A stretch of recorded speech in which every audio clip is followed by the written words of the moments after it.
자연스러운 이야기나 컨텍스트에서 맞닥뜨리는 그 작업을 해주는 방법으로는 매우 좋다는 거죠. 전체를 다 그렇게 보면 너무 힘드니까 그냥 한글로 쭉 보다가 심심하면 바꿔버리는 거야. 영어로 그냥 스위치하는. 근데 그 영어로 스위치한 다음에 한 10분 듣고 있으면은 여기 제 책 지금 3권 나왔잖아요. 실용서는. 여기에서 걸리는 빈도가 진짜 높거든. 이거는 진짜 공부하신 분들은 다 테스트모니얼, 증인, 증명하고 있거든. 그러니까 이건 믿으셔도 좋거든요. 이건 뭐 거짓말 해봤자 들통날 얘기 아니에요. 저와 함께 공부하신 분들 중에서 괄목할 만한 성장, 정말 눈부신 성장을 하신 분들이 실제 저의 조언을 듣고 실천에 옮기신 이거는 좀 실질적이고 구체적인 방법 중에 하나예요. 거창한 건 전혀 아니고요. 여러분들 그 미국 드라마나 영국 드라마 미드를 시청한다는 것은 사실 많은 분들이 이제 청취력을 향상시키기 위해서 많이 듣는 거거든요. 그러면 반대로 영어 스피킹, 영어로 말을 하고 또 글을 쓰는 거는 이제 공부를 한단 말이에요. 책이나 인강으로 공부를 조밀조밀하게 하잖아요. 학습의 영역으로 끌어들여서 하잖아요. 저랑 그죠? 그런데 오늘 화두가 그런 거잖아요. 얼마나 영어 학습을 지속적으로 꾸준히 할 수 있고 루틴화할 수 있고 습관화할 수 있고 포기하지 않을 수 있는가 이런 건데 그러기 위해서는 여러분 학습 효능감을 끌어올리는 게 매우 중요해요. 학습 효능감. 이 학습 효능감이라는 것이 학생들이 이미 알고 있는 지니고 있는 지식과 기술을 효과적으로 적용하고 새로운 교과 내용을 공부할 수 있는 자신의 학습 능력에 대한 믿음이다. 이렇게 정의되어 있거든요. 근데 이 학습 효능감이 떨어지게 되면 책을 덮게 되고 강의를 듣지 않게 되고 영화 멀어지게 되거든요. 저쪽으로 이렇게 치워버리게 된단 말이에요. 그 이 학습 효능감을 계속 유지할 수 있는 방법 중에 하나가 이거는 여러분이 취사 선택하세요. 이 방법이 저는 되게 좋거든요. 그 오징어 게임 아시죠? 오징어 게임. 그 오징어 게임 보시면요. 영어 자막을 볼 수도 있고 영어로 들을 수 있어요. 이게 다 수출되는 거기 때문에 영어가 완벽해요. 어떤 조언을 드렸냐? 자, 오징어 게임과 같은 한국 드라마인데 또 한국 영화인데 이것이 이제 결국 영어 더빙이 돼 있고 혹은 정말 배우들이 영어를 쓰고 또 밑에 영어 자막이 이제 돼 있는 걸 보면 학습 효능감을 높이는 방법과 동시에 제가 왜 그런 말 했잖아요. 어떤 말 했냐면은 스스로를 칭찬하라. 내가 작은 별거 아닌 것 같지만 내가 아는 표현을 드라마 같은 데서 마주했을 때 기록해두는 습관이 영어 공부를 이어가고 영어의 재미, 영어가 느는 재미를 느끼는 상당히 좋은 소중한 방법이라고 그랬잖아요. 그런데 이 오징어 게임을 대표로 한번 제가 예를 들어볼게요. 그 배우분이, 주인공이 카드를 이제 훔쳐서 현금을 인출하려고 하는 장면이 있어요. 그런데 비번을 막 딴 걸 하니까 다 안 되는 거야. 그러니까 옆에 있던 사람이 야 생일 한번 쳐봐. 그 생일을 한번 넣어봐. 이렇게 얘기했어요. 그런데 이 김재우 기초 영어의 100 여기서 가장 강조하는 기본 동사 중에 하나가 뭐냐 하면 여러분이 무엇을 시도하다라고 알고 있는 기본 동사. 그러면 오징어 게임에서 그 영영 자막에서는 어떻게 표현했느냐? 야 birthday를 한번 넣어보는 게 어때? 이거를 maybe blah blah blah her birthday. 그러면 그 동사 뭘까요? 시도해보다 try가 되는 거예요. 아니 내 생일 맞는데. 비밀번호 바꾸셨네. 이 엄마 생일 같은 거 해봐. 엄마 생일?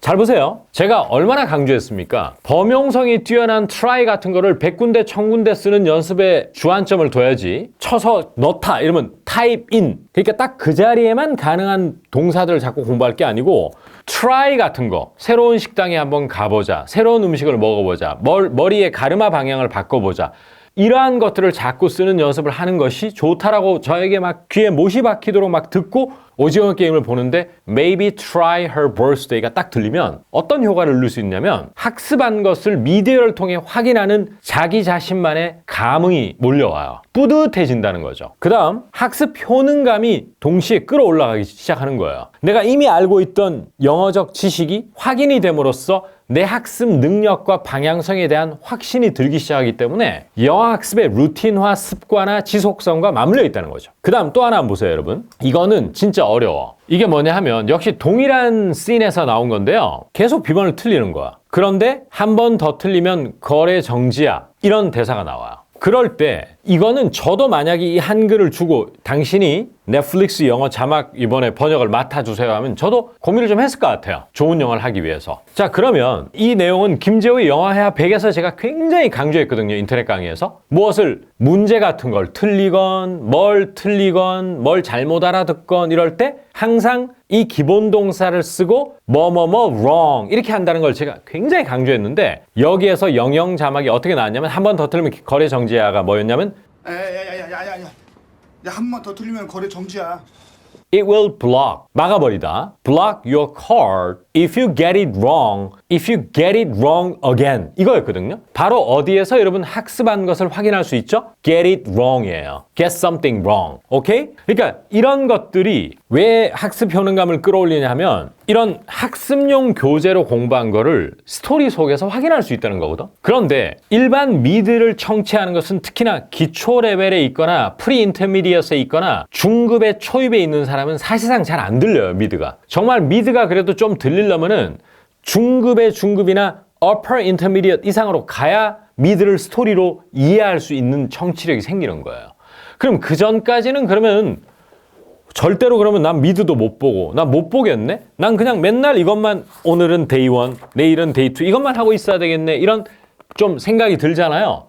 그런 사람에게는 이 방식이 되게 좋다는 거예요. 요즘은 우리 한류가 워낙 뛰어나고 우리나라 드라마나 영화가 엄청나게 해외에서 소비가 많이 되기 때문에 그 우리나라 드라마의 자막인 영어가 너무 좋거든요. 근데 그것도 우리가 잘 못 들어요. 기초 단계나 중급의 초입에 있는 분들은. 그런 사람은 그러면 그런 걸 가지고 공부하면 안 되네? 그게 아니고 자막을 켜놓고 자꾸 확인하는 연습을 하면서 내가 배웠던 것을 여기서 맞닥뜨리는 것이 매우 중요하다는 거. 그거를 많이 맞닥뜨리면 공부할 때의 그 try라든지 get it wrong, get something wrong 이런 것이 좀 더 내 몸속에 강하게 흡입되고 그 흡수가 돼가지고 나중에 이 영어가 입에서 나올 확률이 굉장히 높아지고 바로 제가 아까 뭐라고 말씀드렸죠? 저랑 함께 공부한 학생들 중에서 이런 방식으로 공부를 한 학생이 괄목할 만한 성장을 거둔 분들이 꽤나 많습니다. 그리고 굉장히 효과적인 방법이라는 것이죠. 그래서 이걸 꼭 제가 한번 힘주어 이 방법을 추천드린다. 그 말씀도 한번 드렸습니다. 파편적으로 흩어진 미디어에서 나오는 영어들을 보려면 시간이 너무 많이 걸리기 때문에 어쩌면은 저 같은 사람이 이렇게 집히놓은 책은 집약돼 있는 거잖아요. 가장 저도 이제 경험치를 통해서 원어민들이 가장 많이 쓰는 거, 그러니까 원어민이 실제 리얼 라이프 상황에서 많이 쓰는 거 플러스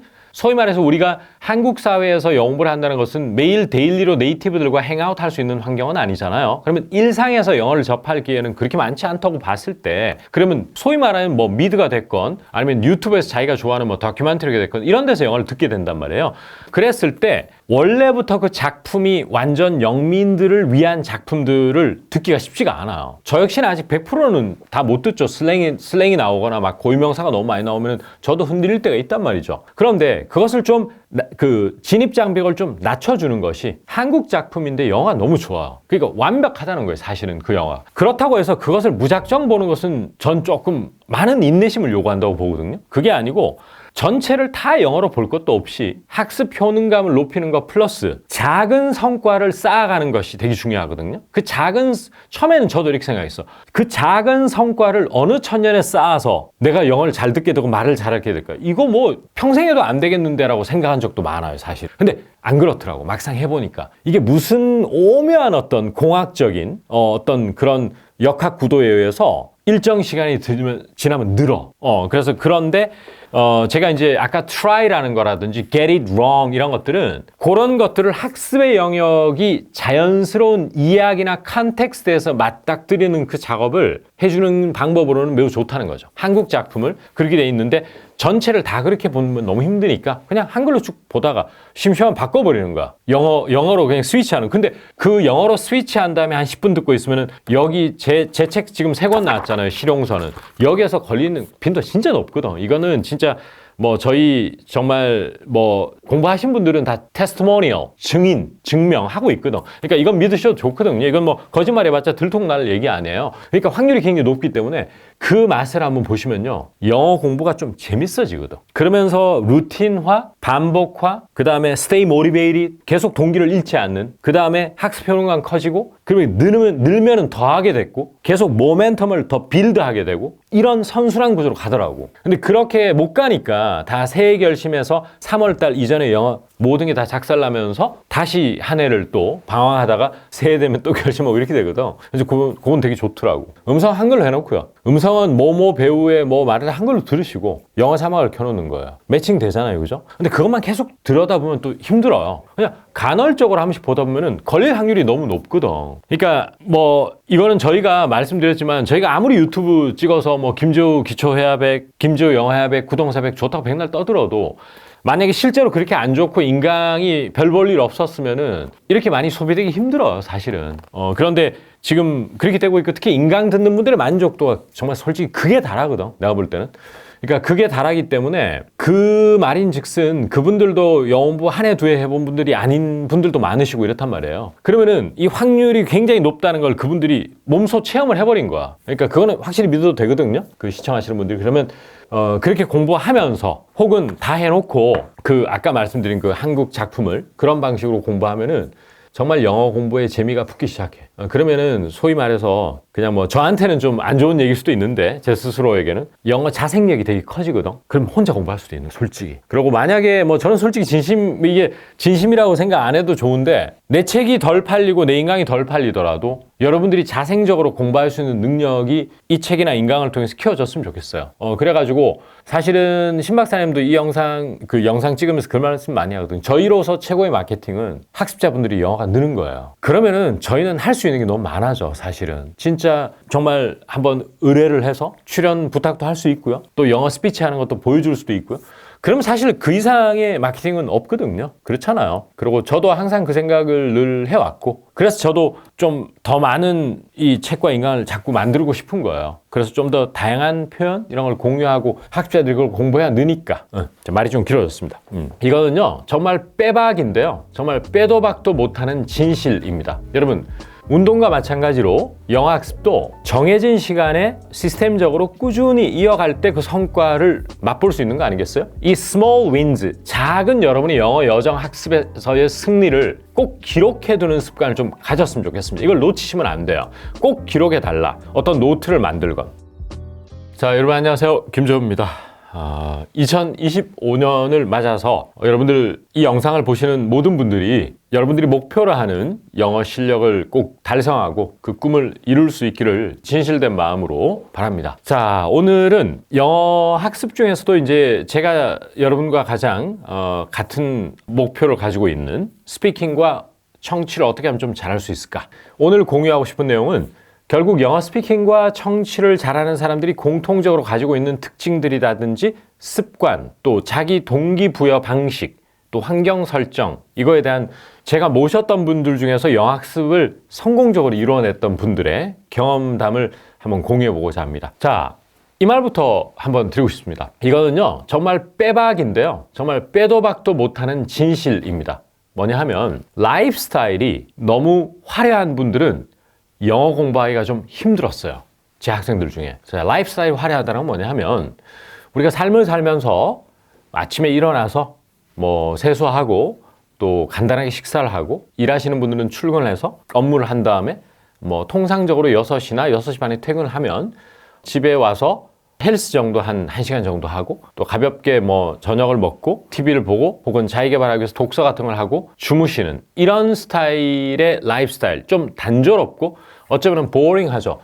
그런데 역설적이게도 그런 사람들이 정말 그런 분들이 영어 학습을 정말 지속적으로 제법 긴 시간 동안 차근차근 잘해가는 모습을 볼 수 있었고, 그분들이 결국 저와 함께 1년 동안 특훈반이라든지 이런 체제 속에서 공부해 왔을 때 가장 큰 성과를 보는 걸 옆에서 제가 항상 지켜봤거든요. 제가 여러분들의 사생활에 간섭할 수는 없습니다. 그런데 너무 외출이 잦다거나 또 잦은 약속이 있고 너무 주말에도 밖으로 나가는 활동이 많으신 분들은 사실 제가 모셨던 학생 중에 영어가 는 사람이 많지는 않았어요. 만약에 이걸 시청하시는 분들 중에서 나 그런 사람인데 이러면은 제가 너무 죄송한 말씀이잖아요, 그죠?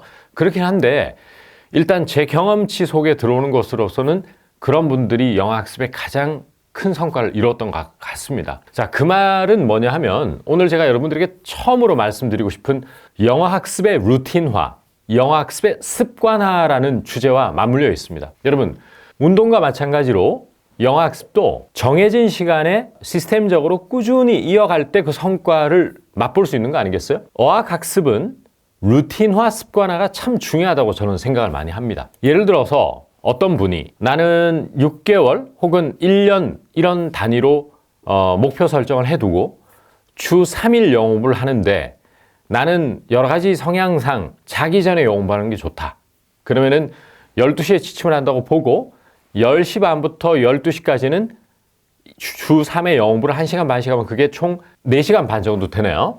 그렇게 하겠다. 뭐 10시간 하면 좋다라고 제우쌤이 얘기는 하지만 현실적으로 쉽지 않으니까 난 그렇게 하겠다. 그리고 혹시라도 토일 중에서 일요일 저녁이나 밤 시간대가 내가 시간 확보를 할 수 있는 가장 안정적인, 즉 특별한 외출이라든지 이런 변수가 발생할 가능성이 가장 적은 날이 일요일 밤이니까 그때 한 2시간 몰아서 더 하겠다 해서 6시간 반 하겠다라고 목표를 잡는 거예요. 그렇게 잡아놓고 마치 여러분이 PT에 등록하면은 약속을 잡는 거기 때문에 그날은 친구와의 동료와의 술 약속을 못 잡듯이 마치 여러분들도 월, 수, 금 혹은 화, 목, 일 이런 식으로 딱 시간대를 설정해 놓고 그거는 무조건 영업을 하겠다 이렇게 잡아 놓는 거죠. 그러면 아까 제가 말씀드렸다시피 삶이 굉장히 너무 버라이어티가 많은 분들, 이런 분들은 또 변수가 많은 분들은 어학학습이 정말 2달, 석 달을 넘기기 힘든 거를 무수히 많이 봤어요. 수시로 이 루틴이 깨지기 시작하는 겁니다. 그러니까 이 루틴이 한 번 깨지면은 그것이 걷잡을 수 없기 때문에 2달 공부한 다음에 6개월을 영어를 손을 놓게 돼 있어요. 2025년 1월 초 혹은 12월 말에 그 전년도 12월 말에 잡았던 그 모든 계획은 messed up 돼버리는 그런 걸 볼 수 있습니다. 이게 messed up 되지 않아야만 영어 학습이 이루어질 수 있고 영어 학습의 습관화 루틴화가 이루어질 수 있지 않겠어요? 그거가 보장되지 않으면 영어 학습의 여러분들의 그 영어 학습의 목표 달성은 요원하다. 저는 그렇게 우선 봅니다. 자, 그러면 그러한 루틴을 만들면서 루틴화와 어학학습에 중요한 게 결국 스스로 칭찬함으로써 동기부여를 해나가는 것이 매우 중요하거든요. 그런데 저도 그렇고 또 상당수 학습자들은 내가 어떤 영어 표현이나 문장을 봤을 때 나 이거 해석이 정확하게 되고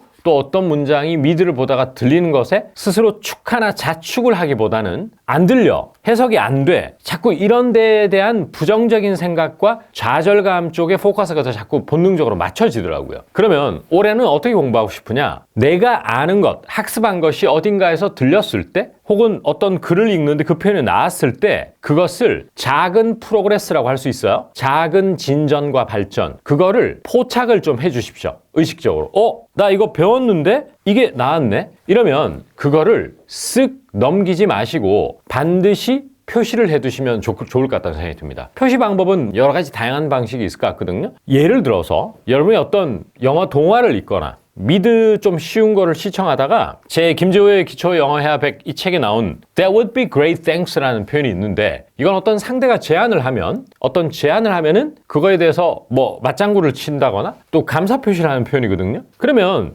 There'll be great thanks라는 여기에 나온 문장 그대로 미드에 만약에 여러분이 본 미드에 나왔으면 그거를 꼭 기록을 해두는 건 어떨까 그런 생각이 듭니다. 이게 데이 2에 있거든요. 이 데이 2에다가 그 미드 제목을 적고 나 한 번에 잘 알아들었다라고 좀 적어놓는 이게 상당히 유치한 방법 같지만 이것이 실제 언어학자들 말 들어보면요.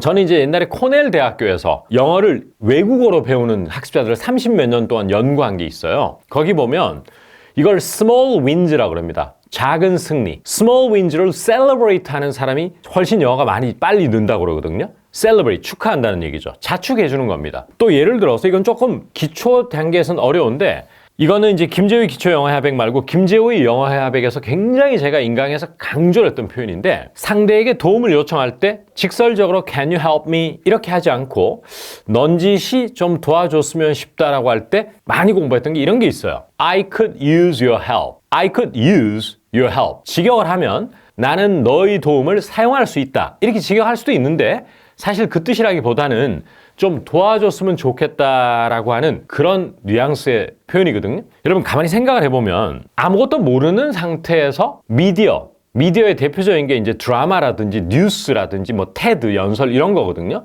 유튜브에 나오는.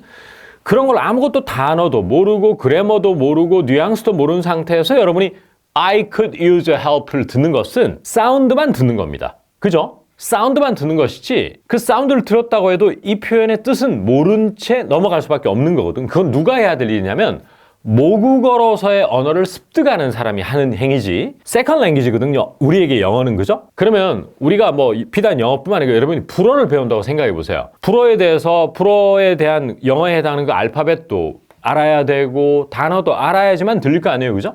따라서 이런 학습술을 통해서 조밀조밀하게 범용성이 뛰어나고 일상에서 가장 많이 쓰는 표현을 먼저 익혀두는 건 매우 중요한 일이에요. 그런 것은 시간을 많이 단축시켜 줍니다. 다만 경계해야 될 게 뭐냐? 바로 학습의 루틴화, 습관화를 할 수 있느냐의 문제거든요.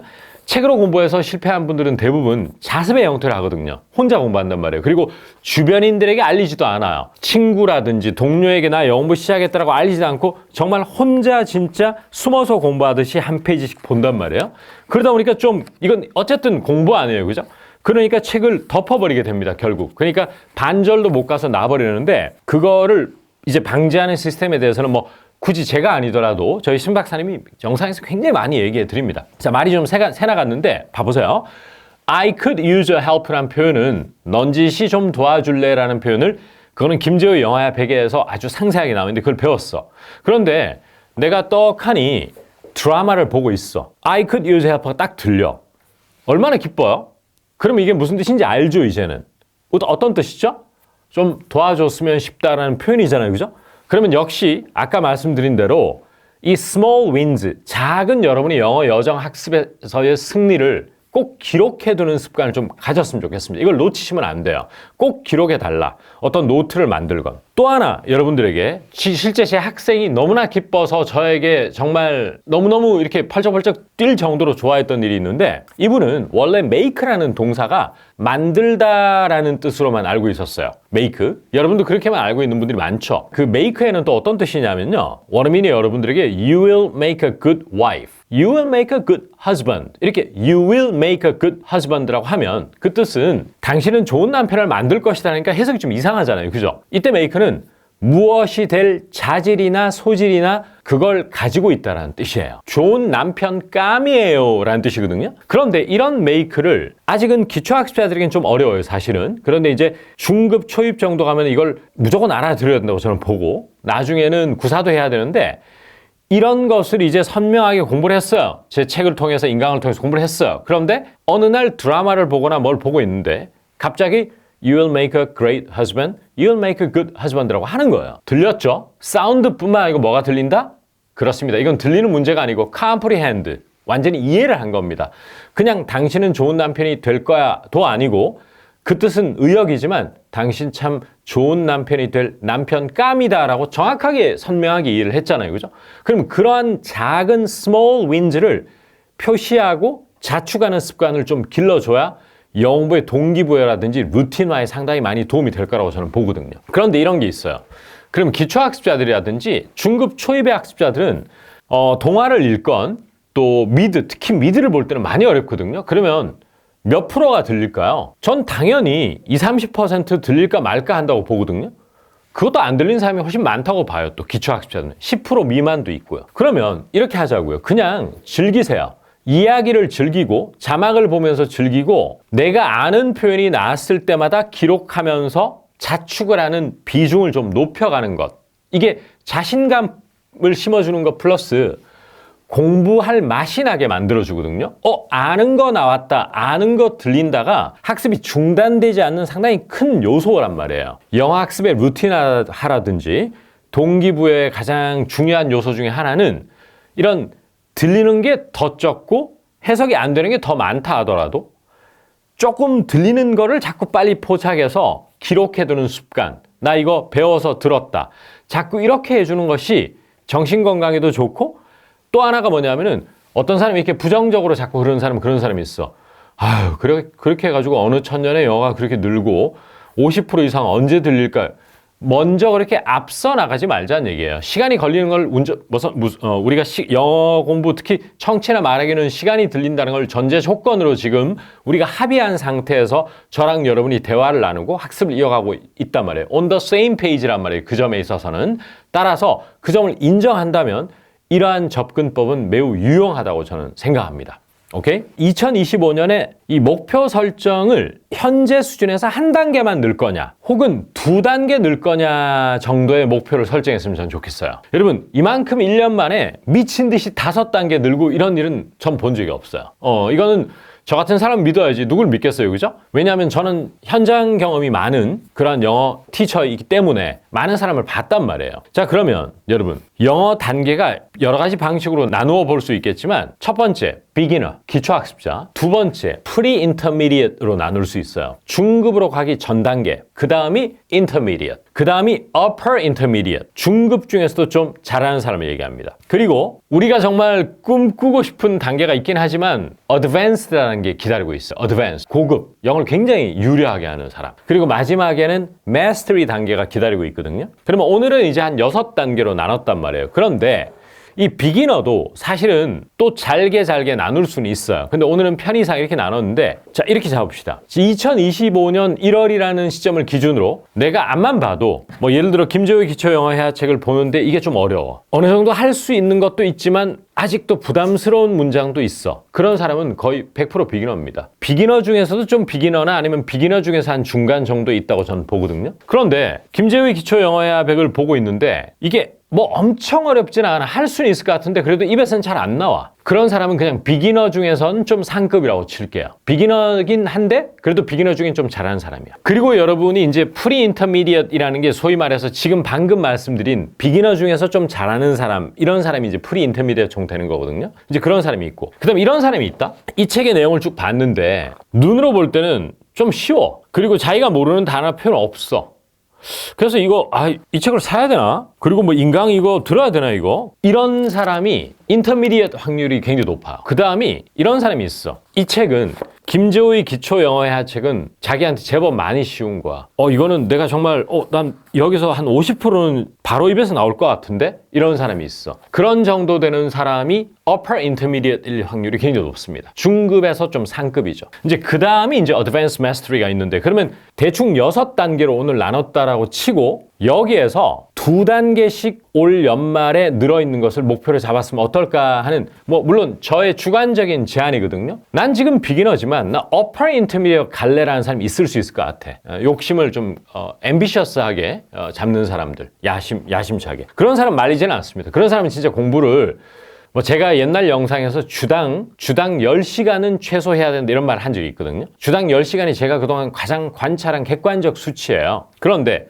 비기너인데 upper intermediate 가려면 10시간 가지고는 안 돼, 제가 볼 때. 근데 비기너인데 intermediate 정도 가려면요 10시간이면 충분합니다. 저는 그렇게 보거든요. 어쨌든 만약에 주당 10시간을 가용할 수 있다면 무조건 2단계를 목표로 잡읍시다, 우리. 그런데 일부 학습자들은 주당 5시간 미만밖에 시간이 안 되는 사람이 있을 것 같아요. 예를 들어 나는 일주일에 2번 내지 3번인데 한 번 할 때 1시간이나 1시간 반밖에 안 돼. 이 사람이 있을 것 같아요. 그런 사람은 2단계 느는 건 전 쉽지 않다고 봐요. 그런 사람들의 현실적인 목표를 내가 만약에 프리 인터미디엇, 비기너 중에서는 좀 상급이고 중급 중에서는 가장 낮은 단계, 이 정도에 있는 사람은 그냥 한 단계 정도만 느는 걸 목표로 잡아야 돼요. 그런 정도의 목표. 그래서 우리 이제 여러분 다이어리에, 여러분이 쓰고 있는 플래너에 나의 2025년의 영어 목표가 현재 어느 수준이고 몇 단계 올라서 어디까지 가는 게 목표다, 이런 거를 저는 한번 잡았으면 좋겠습니다. 목표 설정 꼭 좀 해주십사 말씀드리겠습니다. 자, 이제 구체적 얘기로 좀 들어가겠는데, 제가 그동안 모셨던 소수 정예반 학생들 중에서 결과가 가장 좋았던 학생들, 1년 후에 가장 괄목할 만한 성과를 거둔 사람들의 특징이 라이프 스타일이 좀 단조로운 사람이 상당히 많더라. 왜냐하면 삶의 불규칙성이 최소화되기 때문에, 그리고 지루함을 되게 잘 견디고 뭐 그러다 보니까 소위 말하는 음주 가무를 너무 즐기지 않는 사람들이 많았어요. 사실은 그런 사람들이 잘했는데, 이제 그런 사람들은 영어 학습의 루틴화와 규칙화, 또 습관화, 이러한 것이 원래 자기의 네이처상 굉장히 쉽게 가져갈 수 있는 영역이었잖아요. 이게 영어하기에 되게 유리한 조건을 가지고 있는 것이죠. 그런데 그분들이 영어 학습에 성공할 수 있었던 이유가 또 하나가 더 있어요. 뭐냐 하면 열에 6, 7명은 그랬던 것 같아. 처음에 배울 때 제대로 배워야 함. 이게 되게 중요해. 처음에 배울 때 제대로 즉 어중간한 중급, 그냥 뭔가 중급인 것 같은데 영어 스피킹이 다 한국식으로 자꾸 돼. 그 다음에 그냥 기초야 나는. 근데 완전 왕기초는 아니고 기초 중에서도 조금 잘하는 정도인 것 같아. 이럴 때 되게 조심해야 되거든요. 그런 단계에서. 그럴 때 처음에 배울 때 제대로 배워야 된다는 말 이따가 예시를 한번 보여줄게요. 두 번째, 영어 공부에 저와 1년 공부하면서 아주 장기 프로젝트잖아요. 그때 성공한 사람들의 공통된 특징이 있어. 표현 익히기, 그러니까 단어와 어휘를 외우는 것, 또 수거를 외우는 것, 이게 영어의 전부가 아니다라는 것을 너무 빨리 잘 인지했어. 즉,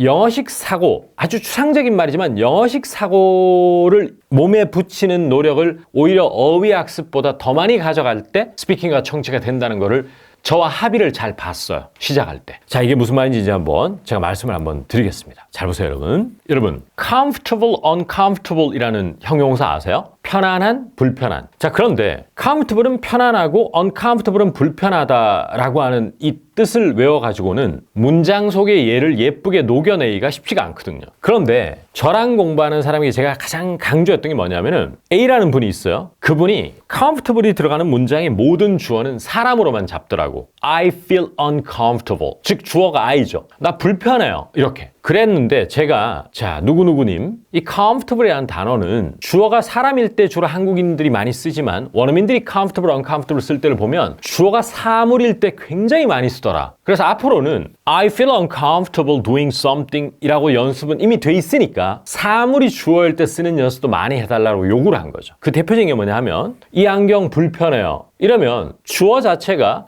these glasses are uncomfortable 이렇게 할 수 있거든요. 그런데 여기에서 저의 섬세함이 저의 역할이 되게 중요한데 이 유튜브를 보는 분들도 these glasses are uncomfortable 지금 특히 영어를 좀 하신다는 분들 있잖아요. 그런 분들은 제우쌤이 지금 말씀하신 저는 별로 안 어려운데 저게 영어식 사고나 영어 문장의 특징과 무슨 관계가 있지? 이렇게 생각할 수 있어. 그런데 이게 그렇지 않더라고요. 많은 학습자들을 모시고 공부해 보니까 실제로 나는 뭐 하는 게 불편해 할 때 항상 I feel uncomfortable doing something 이렇게는 쓰는 학습자가 좀 있거든요. 그런데 These glasses are uncomfortable 이라는 건 잘 못 쓰고 어떻게 영어를 하냐면 I feel uncomfortable when I'm wearing these glasses 이렇게 영어를 자꾸 하는 거예요, 그분이. 그거를 잘 제가 집어내는 게 저의 몫이고 역할이에요. 그러니까 뭐냐, uncomfortable이나 comfortable 외워도 영민들이 이 단어 가지고 수백 가지 상황에 쓰더라는 것을 제가 알고 있기 때문에 학습자들에게 계속 these glasses are uncomfortable 이라고 쓸 수 있다는 것을 5대5의 동일한 그 양으로 계속 학습자들에게 주입시키는 거예요. 그러면 이제 균형이 맞춰서 이분이 uncomfortable을 사물 주어일 때도 편하게 쓰는 모습을 볼 수 있거든요. 그동안 A라는 학습자들은 지난 10년 동안 학습 영어 공부하면서 한 번도 these glasses are uncomfortable 해본 적이 없대요. 항상 I feel uncomfortable when blah blah 이렇게 영어를 해왔다는 거죠. 그래서 무조건 뭐는 틀리고 뭐만 맞다가 아니고 문형의 다양화를 이루어내야 될 거죠. 그런 게 이제 대표적이고 있고 두 번째, 여러분 전차가 중요하다는 것은 누구나 알아요. 그런데 한국 학습자들이 관심을 가지고 한국에서 영어 티칭을 하시는 선생님들은 자꾸 뭔가 좀 attention grabbing, eye catching, 자꾸 시선을 끌어야 돼서 그런지 모르겠지만 매우 까다로운 전사의 차이를 설명하고 이런 데만 매우 집중하시는 경향이 있어요. 저도 때로는 그래요. 학습자들이 헷갈려하는 during, for, over가 기간을 나타낼 때 어떤 차이가 있는지 설명드려요. 뭐 beneath, below, under 이런 것의 차이도 저도 다 옛날에 오프라인 강의할 때 학생들에게 설명드렸어요. 저도 문법 강의도 굉장히 오래 했기 때문에. 그런데 사실 beneath나 under, below 이런 것을 쓸 일이 많을 것이냐 아니면은 충분히 우리가 알고 있지만 잘 못 쓰고 있는 전사를 잘 쓸 수 있는 영역으로 가져오는 게 더 중요할 것인가 한번 생각해 볼 때가 됐다고 생각하거든요. 그러면 여러분 from이라는 전사 아시죠? from은 뭐로부터라고 해서 출처를 나타내거나 그래서 I'm from 어디 하면 뭐 출신이다. 뭐 이런 식으로 우리가 공부를 하잖아요. 그런데 그동안 간과해왔던 이런 from을 잘 쓰는 것이 영어 스피킹을 원어민스럽게 할 수 있는 가장 중요한 키를 쥐고 있다는 것을 저는 사실 오래전에 깨달았어요. 그리고 이제 대중들, 여러분들 학습자들에게 지금 여러분들을 자꾸 다른 방향으로 영어 학습에 포커스를 맞추려고 하는 것을 제가 성과를 제가 이렇게 했더니만 되더라. 저희 학생들에게 이렇게 영어 교육을 시켰더니만 괄목할 만한 성과를 보였다는 사람을 직접 여러분들에게 심어드리고 있는 과정이거든요. 그럼 이 from도 옛날에 김재호의 영어회백에서 굉장히 강조를 많이 했어요. 그런데 최근에 어떤 걸 제가 들었냐면 우리 남자친구가 손이 되게 거칠대요. 왜냐면 헬스를 많이 해요. 역기 같은 거 무게를 많이 치고 이래가지고 막 굳은 살도 배겨 있고요. 이런 거야. 근데 그거를 어떤 원어민이 He has rough hands, 거친. He has rough hands 한 다음에 우리 한국인 같으면 주로 because he blah blah 이렇게 영어를 했을 거란 말이에요. 근데 그분은 He has rough hands from lifting weights. 웨이트가 역기 같은 거나 무게거든요. 이거 그 기구. 그 리프트 드는 거잖아요. 그죠? from을 썼단 말이죠. 그러면 그냥 뜻이 명확한 형용사나 명사나 이런 걸 많이 외운다고 해서 반드시 영어 스피킹이 잘 되는 건 아니구나를 빨리 깨달으셔야 돼. He has rough hands from lifting weights는 생각보다 대단히 어려운 영어입니다. 그렇지 않겠어요? 이게 사실은 제가 옛날에 굉장히 즐겨 읽었던 영어 동화 시리즈에는 이런 from을 미친 듯이 많이 써. 거의 2페이지에 한 번씩 이런 from이 쓰일 정도로 네이티브들은 많이 쓰거든요. 이런 거를. 그리고 옛날에 제가 공유드렸던 문장 중에 I have terrible hangover from drinking too much last night. 이런 식의 문장도 있었던 기억이 나는데 그때도 from drinking too much last night은 때문에라는 뜻이거든요. 근데 우리는 절대 그럴 때 from을 못 쓰고 because만 계속 쓰더라 하는 거거든요. 그러니까 그런 것을 빨리 깨달아서 쉽지만 범용성이 뛰어난 전사를 여러분이 놓치고 있어요. 놓치고 있는 거를 제가 이 책과 인강에서 다 담아놨거든요. 그런 것을 건드려주는 학습이 이제 이루어질 때가 됐습니다. 물론 기초학습자들 같은 경우에는 있는 그대로의 예문을 외우는 게 더 좋아요. 왜냐하면 응용하기에는 아직 벅차기 때문에. 하지만 중급 학습자들은 드디어 학습한 다음에 여러 가지 경로로 연습도 하고 드라마 같은 걸 통해서 이것을 맞닥뜨리는 순간을 많이 맞이하셔야 되는 겁니다. 또 하나 이런 말씀을 드려볼게요. 자, 여긴 되게 중요한 거야, 여러분. 제가 그동안 느낀 것은 여러분들 영어 공부 좀 해보셨다는 분들은 영어는 주어가 매우 중요하다. 주어 잡는 것이 매우 중요하다고 해서 각종 도서와 이런 데를 보면 영어식 주어 잡기 이런 챕터를 수십 페이지에 할애한 책들도 볼 수 있어요. 그런데 저는 이런 생각이 좀 듭니다. 영어식 주어 잡기라고 해서 뭐 사물 주어 이래가지고 굉장히 현란한 설명과 어려운 예문들이 들어있는 그런 책들도 있고 그런 강의도 있는데 저는 그런 것을 많이 공부한다고 해서 생활 영어가 는다고 생각하지 않아요. 오히려 쉽지만 잘 안 되는 예문들 이런 주어 잡기에 눈을 좀 둘 때가 됐어요. 자, 대표적인 걸 제가 한번 설명드려 볼게요. 보통 한국 사람들은 이렇게 영어를 많이 합니다. 저 이번 추석 때 엄청 바쁠 거예요. 이러면 100%예요, 여러분. 만약에 이 영상 듣는 사람 중에 와우, 나 김조쌤이 원하는 답 맞췄다는 사람은 진짜 오늘 자축하셔야 돼. 제가 뭐라고 그랬죠? Small wins, 작은 여러분의 성과를 celebrate, 자축해 주셔야 됩니다. 잘 보세요. 100% 이렇게 합니다. I'm going to be super busy. I'm going to be busy. 아니면 super busy over the holiday. 야, 그럼 영어 너무 잘하는 거야, 이건 솔직히. over까지 썼으니까. 그런데 상당수 원어민은 이렇게 영어를 하는 걸 볼 수 있어요. This holiday is going to be super busy. 주어가 다르죠. 제가 그동안 정말 많은 사람들 모시고 영어 학습 이어왔단 말이에요. 근데 5% 미만이 이렇게 주어를 this holiday나 this 설날 is going to be super busy라고 쓸 수 있었던 거죠. 5% 미만이었어요. 95% 이상은 무조건 I'm going to be super busy 이렇게만 영어를 하거든요. 물론 이 두 문장은 의도라든지 어감의 차이가 조금 존재하긴 합니다만 그것은 나중으로 미룰게요. 중요한 건 뭐다? 이런데 깨어 있어야 된다는 겁니다. 그렇구나.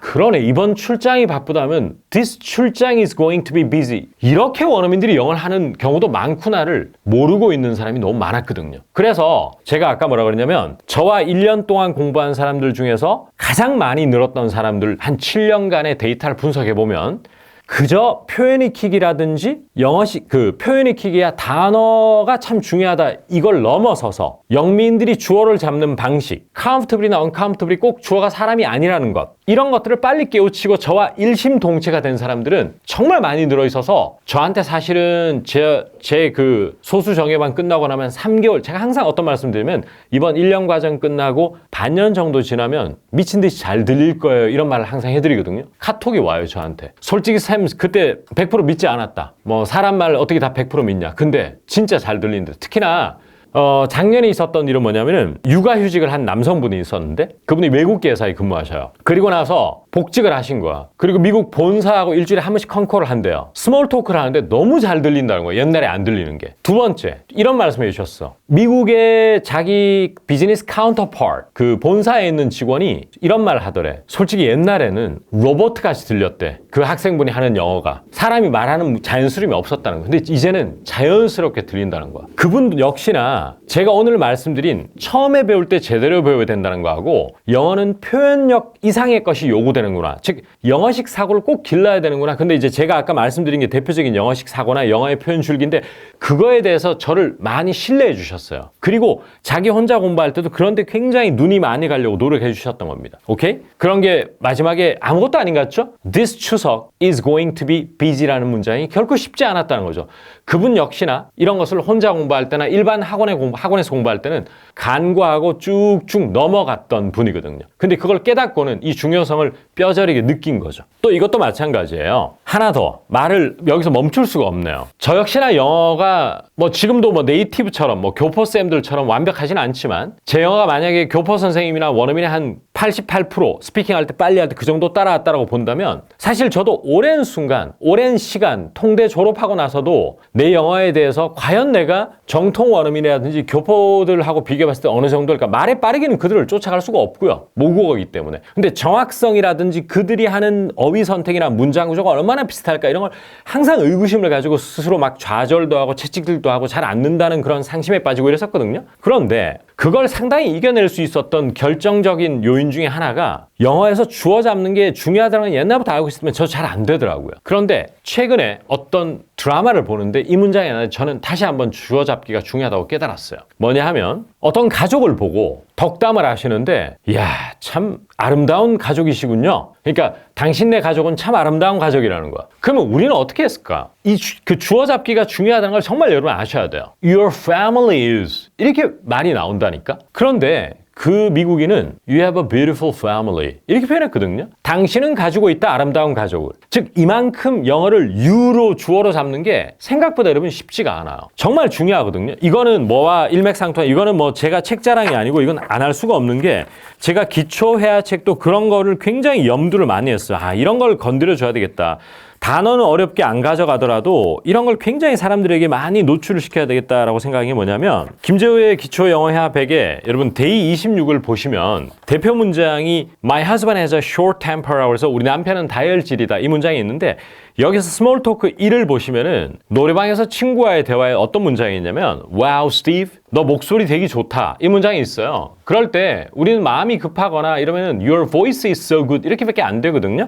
근데 원어민들은 You have a good voice 이렇게 표현했다는 거죠. 이게 되게 쉬운 문장이에요. 사실은 어렵지는 않은데 이게 조금 확장되면 굉장히 어렵게 느껴지고 이렇게 영어가 안 되는 분들이 되게 많아요. 그래서 저는 최근에 들었던 You have a beautiful family라는 이 문장이 결국 영어식 주어 잡기와 맞물려 있는 문장이거든요, 사실. 근데 뭐 이 문장 하나 가지고 뭐 어지간히 뭐 대단한 영어식 주어 잡기라고 뭐 저 쌤이 그렇게 부풀리나 이게 아니고 영어에는 이런 문장을 잘 쓰느냐 못 쓰느냐에 따라서 브로큰 잉글리시가 되느냐 영미인처럼 영어를 할 수 있느냐가 크게 갈리는 경우가 굉장히 많습니다. 그래서 You have a good voice, You have a beautiful family 이런 것들도 그저 표현 익히기에만 집중할 게 아니고 영어식 주어 잡기 나아가서는 영어식 사고를 기르는 이런 데에 이렇게 연습하고 안 하고가 여러분 6개월 후 혹은 1년 후에 A라는 학습자하고 B라는 학습자들이 마치 달리기처럼 경주를 한다고 치면 A라는 학습자는 이까지 나가 있는데 B는 여기까지밖에 못 나가 있어요. 그래서 이건 되게 중요한 부분이야. 그래서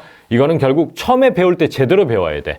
comfortable, uncomfortable을 뜻을 배우는 것이 아니고 그 이상의 것을 배워야 된다. 이것이 이 신발이나 안경이 불편하다 이런 주어를 잡아서도 comfortable, uncomfortable을 잘 쓸 수 있게끔 연습을 해주는 사람은 나중에 괄목할 만한 성장을 이루더라 하는 게 제가 깨닫고 느낀 거예요. 그리고 이제 이건 고 대표님하고도 역시나 저희가 촬영할 때 느낀 건데 또 이것도 있어요. 여러분 고 대표님이 어떤 말씀하셨냐면 나는 누구를 만나서 점심을 먹었다라고 하면 동사를 2개 써야 된다는 거죠. 만나다는 meet, 먹다는 eat이라든지 have 이걸 써야 되는데 결국 전사 for 같은 걸 원어민들이 잘 쓰더라는 것을 캐치를 빨리 하셔야 되거든. 근데 여러분들 특히 기초 단계에서는 스스로 캐치는 불가능해요. 따라서 어쩔 수 없이 저 같은 사람 또 제가 만들어내는 콘텐츠에 도움을 받을 수밖에 없는 것인데 이럴 때 원어민들은 나는 그녀를 만났다 그래서 점심을 먹었다 할 때 어떻게 표현할 수 있다고 그랬죠? I met her. 그 다음에 for lunch. 이렇게 할 수 있는데 여기에 또 하나 덧붙이면, 살을 덧붙이면 이런 문장은 또 만들어지는 거예요. 나는 그녀를 만나서 늦은 점심을 먹었다 할 때 동사를 두 번 쓸 필요가 없어요. 어떻게 하면? 전사 for를 쓰면 어떻게 한다? I met her for a late lunch. I met her for a late lunch. 이렇게 표현할 수 있다는 이런 영어라는 언어가 가지고 있는 표현 방식의 흐름과 줄기를 빨리 깨닫는 사람이 괄목할 만한 성장을 하더라. 이걸 꼭 기억해 주시는 게 좋다. 그리고 처음에 배울 때 제대로 배운다는 말은 뭐냐 하면 어려운 전치사라든지 이런 거를 막 파는 그런 공부가 아니고 간단하지만 우리가 간과했던 것들, 목적을 나타내는 for, 원인이나 출처를 나타내는 from 이런 걸 정확하게 배우는 것에서부터 이런 추석이라든지 이번 출장이 주어가 되어서 is gonna be busy 이렇게 하는 주어 잡기의 형태, 그 다음에 마지막에 you have a beautiful family, you have a good voice 이런 식으로 주어를 you로 잡고 동사를 have로 하는 영어의 큰 표현 흐름과 줄기, 이런 것에 빨리 친숙한 사람과 단순히 단어만 암기한 사람은 적어도 스피킹과 청취에서는 1년이라는 기간의 학습을 2명을 시켜놓으면 10배 이상 차이가 나요. 그래서 그걸 공통적으로 가지고 있더라. 이 말씀을 꼭 해드리고 싶습니다. 자주 빠지는 함정이 뭐냐면은 나 그래도 단어나 어휘는 제법 안다. 좀 아는데 이걸 문장 속에서 잘 녹여지지가 않아서 문장으로 보면은 좀 어색하거나 아니면 한국식 영어가 많은 사람들이 많았어. 그리고 그분들 중에 다수가 이거 결정적이다. 고급 어휘, 소위 말해서 좀 있어 보이는 어휘나 화려한 표현을 써야 근사하고 원어민이 알아준다는 생각을 오랫동안 한 분들이 많았어. 그분들의 특징을 말씀드릴게요. 그분들이 저한테 영작 숙제를 딱 제출하는데 제가 보니까 이건 누가 보더라도 어색한 영어. 가끔씩 뜬금포처럼 되게 어려운 단어가 튀어나오는데 그거를 원어민들에게 5명에게 다 보여줬더니만 다 어색하다는 거야. 존하고 스피킹을 하는데 일상생활 영어를 하는데 안 들리는 거야. 축어도 안 들리는 거야. 스몰 토크가. 왜냐면 스몰 토크에서는 어려운 단어를 잘 안 쓰거든. 무슨 말인지 하나도 안 들리는 거거든. 그러니까 이분들이 이제 문제의식을 느끼기 시작한 거야. 있어 보이는 게 다가 아니네. 이런 거. 또 하나 이제 이런 말씀을 한번 드려보고 싶어요. 오늘 또 다른 부분. 저랑 함께 공부한 사람들 중에 일치월장한 사람, 어떤 방법으로 공부해도 안 되던 사람들이 저를 다 찾아오셨던 거거든요. 근데 그분들 중에서 이제 오늘은 이제 포커스를 좀 맞출게요. 이제 약간의 중급의 무늬를 띠고 있는 학자들. 그러니까 뭔가 난 중급이라고 스스로 자평을 하는 사람들. 그리고 생각보다 단어는 좀 알아.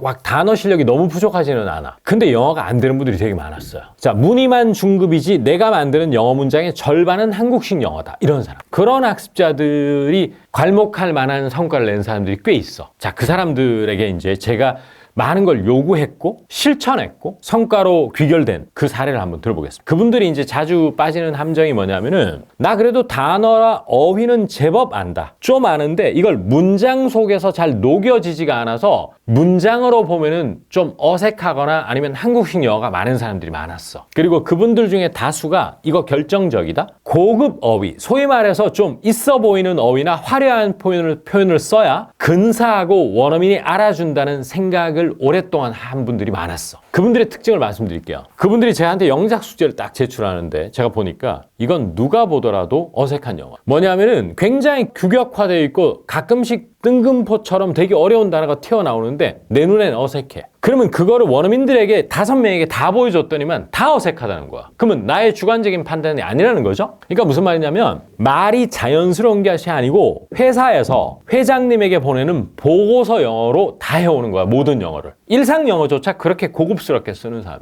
그런 분들이 왜 문제의식을 느끼게 됐냐면 자잘한 같은 회사 사람들끼리 존하고 스피킹을 하는데 컨퍼런스 콜에서 일상생활 영어를 하는데 안 들리는 거야. 축어도 안 들리는 거야. 스몰 토크가. 왜냐면 스몰 토크에서는 어려운 단어를 잘 안 쓰거든. 그럼 전치사라든지 조동사의 개입, 시제의 문제, get동사, take, have 이런 것들이 맞물리면서 속도도 빠르면서 무슨 말인지 하나도 안 들리는 거거든. 그러니까 이분들이 이제 문제의식을 느끼기 시작한 거. 있어 보이는 게 다가 아니네. 이런 거. 제가 이 말씀 한번 드릴게요. 얼마 전에 제가 어떤 영상에 댓글을 봤는데 그분 말씀도 일리는 있어. improvise라는 단어와 wing it. 이건데 제가 이제 영어에서 일상에서 wing it을 굉장히 많이 쓰는데 저도 문어체가 더 편해서 저는 improvise가 먼저 생각나더라. 이런 말씀을 했는데 그 댓글 다시는 분이 엄밀히 말하면 wing it과 improvise는 조금 뉘앙스가 다르고 그 다음에 improvise를 썼을 때 원어민이 더 알아준다. 저는 앞에 말은 동의하지만 뒤에 말은 동의할 수 없어요. 동의할 동의할 수가 없어. 이게 학습자들에게 혼란을 줄 수 있는 말일 수 있어요. 무슨 말이냐 하면 improvise를 쓸 수 있는 사람이 윙이 또 이미 잘 쓴다면 그분 말이 맞아. 그런데 어린이들이 하거나 일상에서 하는 말을 잘 못 쓰는 상황에서 improvise만 쓴다는 것은 큰 문제인 거야. 왜냐? 원어민들에게 내가 좀 더 highly educated, 근사하고 교육을 좀 많이 받았다는 인상을 줄 수 있을지언정 그 원어민들이 술집에 가서 하는 얘기는 못 알아들 확률이 굉장히 높아. 왜냐하면 여러분 생각해보세요. 우리 한국 사람도 조금 취기가 오르거나 친한 친구들하고 얘기할 때는 말 고급스럽게 안 합니다. 솔직히 문법도 다 틀린다다가 욕도 되게 많이 해요. 심지어 하나도 못 알아듣습니다. 제가 그 아픔을 얼마나 오래 겪었는데요. 그러니까 저는 낮에는 근사한 회장님 통역을 했죠. 제가 GS 칼텍스 근무할 때 정말 역삼동 본사 가서 임원 35분 있는 데서 정말 중요한 프로젝트 의사결정 통역 다 했어요. 다 알아들었어요. 못 알아듣는 게 없었어. 그런데 마치고 회식을 갔더니 스코틀랜드 65세 먹은 현역 은퇴하셨는데 재취업하신 컨설턴트가 짓궂은 농담을 하기 시작하는 거예요. 못 알아듣는 거예요, 전혀. 저희 임원들이나 팀장님 하나도 못 알아들었어요. 다 MBA 갔다 오셔도. 물론 나는 회사 일을 하기 위해서 영어를 배우는 것이지. 그런 시덥잖은 스몰 토크나 못 알아 이렇게 얘기하면 저는 입 닫을래요. 얘기 안 할래요. 하지만 언어라는 게 그런 것이 아니거든요. 규격화된 예를 들어서 자 지금부터 회의를 진행하겠습니다. 지금 현재 전 세계적으로 경기가 동반 침체 국면을 맞이하면서 이런 영어만 한국말만 할 거예요? 아니잖아요. 요즘 뭐 잘 되는데 어딨어? 여러분 잘 되는데 어딨어? 굉장히 자연스러운 한국말이죠. 그리고 매우 구어스러운 컬로키얼한 표현이고요. 그런 말을 못 알아듣는 일이 계속 생기게 되는 거예요. 그러니까 저를 찾는 분들은 정말 영어에 대한 그걸 많이 느끼신 분들이에요. 아 바로 이거였구나. 규격화된 영어, 고급 영어라는 것은 어쩌보면은 열심히 학습하면은 언젠가는 뚫을 수 있는 벽이고 구어 영어는 그렇지 않는 거구나 하는 것을 여실히 느낀 분이죠. 그러니까 저라는 사람은 20년 동안 영어 교육 현장에 그것도 매우 밀도 있는 수업을 진행해온 사람이기 때문에 단편적인 하나만 보고 A 방향으로만 얘기하고 싶지가 않아. 아시겠죠? 그래서 어쨌든 이 중급, 소위 말해서 무늬만 중급이고 청취가 잘 안 된다, 구어체가 안 된다는 분들이 일치월장한 경험을 볼 수 있는 것을 오늘 이 말을 한번 그분들에게 적용한 걸 말씀드리고 싶고요. 나름 단어와 어휘는 아는데 문장에 녹일지를 모르겠다. 꼭 고급 어휘라든지 화려한 표현을 많이 써야 있어 보이고 잘하는 영어다. 그 환상이나 욕심을 좀 내려둘 필요가 있거든요. 그러면 여기서 이제 퀴즈를 한번 드릴 수밖에 없거든요. 제가 잘 보세요. 마음이 편치 않다. 그러면 단어를 많이 아시는 분들은 자꾸 마음이 편치 않은 어떤 특정 멋진 형용사가 있을 거라고 생각을 하고 그걸 떠올리려고 안간힘을 쓰기 시작. 그런데 막상 원어민들이 얘기하는 걸 들어보면 I feel bad라고 그래요. 그 지점을 그동안 너무나 소홀히 했을 확률이 굉장히 높아요. 들으면 알거든? 그러니까 모른다 하더라도 I feel bad의 정확한 뉘앙스를 모른다 하더라도 대충은 무슨 말인지 알 것 같아. 그래서 야 크리스마스 때 너 혼자 두고 내가 가려고 하니까 마음이 영 편치가 않아 이러는 거예요. 그걸 I feel bad leaving you alone at Christmas. leaving you alone. 혼자 두다. at Christmas라는 것은 크리스마스 기간 전반에 걸쳐서. I feel bad거든요. 이런 영어를 그동안 많이 등한시했기 때문에 스피킹이 어려워졌을 확률이 굉장히 높아요. 이거를 제가 이론적인 게 아니고 일치월장한 그분들에게 계속 그분들도 저항을 많이 했죠. 저에게. 쌤 그래도 그게 다가 아니고 어휘 어려운 거 외워야죠. 계속 버팅기는 거예요. 제가 계속 설득한 거예요. 그냥 1년 동안 같이 공부하면서. 그러고 변화된 모습을 보였다는 거죠. 그거 건드려 주셔야 돼요. 또 하나 말씀드릴게요. 쉬운 단어 무시하시면 안 돼요. 이런 것을 등한시하면 맞장구 치는 영어가 잘 안 돼요. 이거는 어려워. 이거는 솔직히 기초학습자들은 제가 지금부터 하는 말은 아예 감도 못 잡을 수도 있는데 걱정 마세요. 저를 믿고 따라오시면 여기 이 레벨까지 올라올 수 있거든요. 잘 들어보세요. 이거는 저랑 그동안 7년 제가 특훈반 하면서 저를 진심으로 따라주셨던 분들은 정말 감동을 하면서 이거였구나라고 정말 탐복을 합니다. 정말. 뭐냐 하면 이게 전문 용어로 명사절의 가치예요. 전혀 와닿지 않을 거예요. 명사절이 뭐야? 이렇게 생각할 수 있어요. 중급, 소위 말하는 스스로를 중급이라고 생각하지만 말이 편하게 안 나오는 사람은 영어를 풀어 쓰는 능력이 현저하게 떨어진다는 사실을 제가 알게 됐어요. 대표적인 게 뭐냐 하면 잘 보세요. 제가 어떤 소설에서 읽은 문장인데요. 남편분이 아내에게 지금 아내를 너무 사랑하고 아끼는 남편인데 아내가 타고 있는 차가 10년이 넘어서 남편이 되게 돈을 잘 버시는 분인가 봐요. 그래서 여보 나 차 바꿔줄게 라고 하니까 아내분이 나 지금 타는 차로도 만족해 충분해라고 말했거든요. 그 소설에서. 그런데 지금 타고 있는 차라고 하면 우리는 그동안 워드를 그대로 단어를 옮기는 영작을 해왔기 때문에 the car I have나 the car I'm driving 이라고 영작하게 되거든요. 그런데 이거는 사실은 김재우의 영화야백 인터넷 강의에서 제가 무수히 많이 강조했는데 원어민들은 이럴 때 하나의 명사절 형태로 꼭 이게 비단 차가 아니고 100가지 1000가지의 이 표현만 써가지고 다 표현하거든요. 맥락상 차라는 걸 알고 있기 때문에 어떻게 표현하느냐, 지금 타고 있는 차를 차라는 단어조차 들어가지 않아 지금 내가 가지고 있는 것이라고 표현해. 뭐죠? What I have. 근데 이미 가지고 있으니까 What I already have라고 표현해. 이게 바로 명사절의 가치거든. 따라서 I'm good, 충분하다, 괜찮다. I'm good with, 뭐로도. 그 다음에 what I already have. 이렇게 표현하는 거예요. 그러면 이것은 어떤 장점이 있느냐 하면 차일 때는 car로 표현하고 집일 때는 house로 표현하고 이렇게 표현하지 않는다는 거거든요. 그냥 what I already have가 이미 가지고 있는 시계, 이미 가지고 있는 차가 다 퉁쳐버리는 거잖아요. 이 명사절이 굉장히 아주 작은 한 포인트만, 하나의 영어의 뭐 수많은 항목 중에 하나지만 이 가치는 상상 이상으로 크거든요. 또 하나 이런 예를 한번 보여드릴까요? 잘 보세요. 이건 어떤 교수님이 얘기하신 거예요. 정말로 강연에서. 지금부터 인플레이션이 경제에 미치는 영향에 대해서 여러분들에게 설명드리겠다 그러더라고요. 그런데 우리는 이런 명사절 쓰는 습관이 안 돼 있기 때문에 어떤 영작을 할 수밖에 없느냐 하면 영향이라는 단어를 꼭 끄집어내 써요. 때로는 impact, 영어 단어를 많이 아시는 분들은 consequence, 결과, 이런 단어로 영어를 자꾸 하는 거예요. 근데 그 교수님은 정통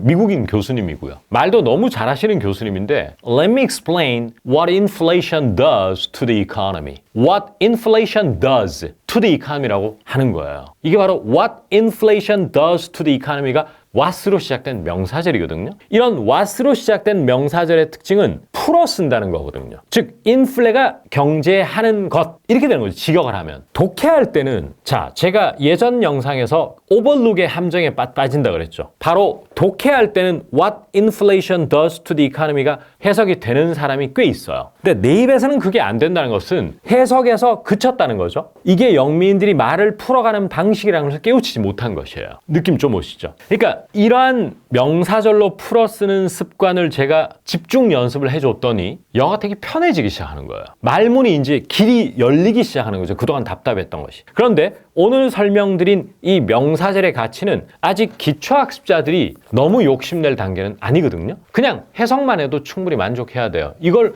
와, 저 명사절 오늘 되게 좋은 건가 보다 저거. 나 저거 못하면 안 되겠네. 이렇게 미리 너무 생각할 필요 없거든요.